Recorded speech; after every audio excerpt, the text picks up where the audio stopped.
Last weekend, Matt Gaetz attended a local Republican chapter fundraising Lincoln dinner here in his district, and it was interrupted when a clever activist showed up with a blow-up sex doll, taunting Matt Gaetz and proclaiming as he walked in, "Matt Gaetz, I got you the underaged girl." Now, this activist is a man named Mike Picard. And Picard has a habit. He calls himself, your friendly neighborhood troll. And he has this great habit of showing up and kind of disrupting events that Matt Gaetz does, to the point where after the doll incident this past weekend at Matt Gaetz's swanky fundraising dinner, Matt Gaetz was heard by several people saying, quote, "This guy's a real piece of shit." So Matt Gaetz is very familiar with this man who continuously trolls him. And of course, he's shown up at other Republican events trolling. But what's funny about this story is the fact, not just the fact that he showed up with a doll, but what I love about it is what Mr. Picard actually told Newsweek when they reached out to him, because they wanted to do a story on this. And here is why, as he explains, he did this. The decision not to charge Gaetz is shrouded in secrecy.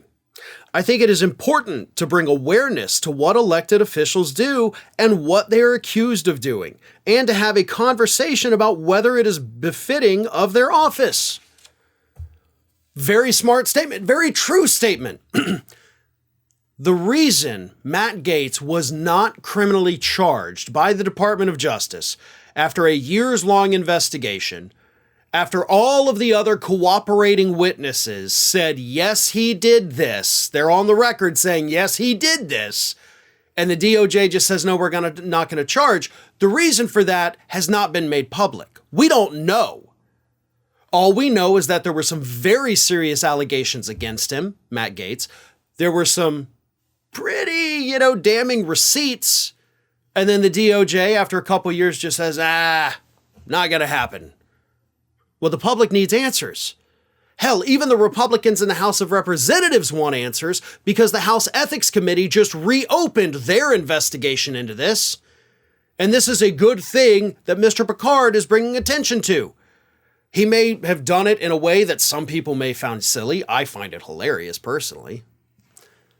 But it's bringing attention to a very important issue that we never got resolution to. We never got closure. At the very least, the DOJ could come out and be like, all right, listen, here's why we decided not to charge. And then lay out your case. And if that's the way you want to do it, then fine. We may not be happy about it, but at least there will be a little bit of transparency. Right now, we don't have that. And until we have that, we have to rely on activists like Mr. Picard to go out there and cause a scene in order for these stories to get back into the press.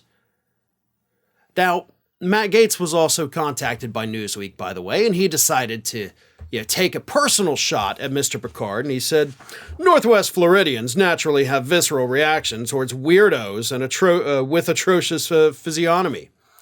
So he's attacking his looks, calling him a weirdo, and said Northwest Floridians have a aversion. I'm a Northwest Floridian. I've been here longer than you, Matt, by the way. I'm a native. You're not. I got no problem with it. I like it. But Mr. Picard was asked about Mr. Gaetz's comments, and he said, I'm not sure what my physical appearance has to do with the accusations against him, but if politics does not work out for him, he could always start selling ad space on that forehead. So, not only is he a troll, pretty clever with his comebacks as well. So, Mr. Picard, keep up the wonderful work. Stick it to Matt Gaetz, because nobody deserves it more than that guy. Ring of Fire has fresh content 7 days a week, so if you want to be reminded about it, don't forget to subscribe to the channel, hit the little bell to be notified every time a new video goes up.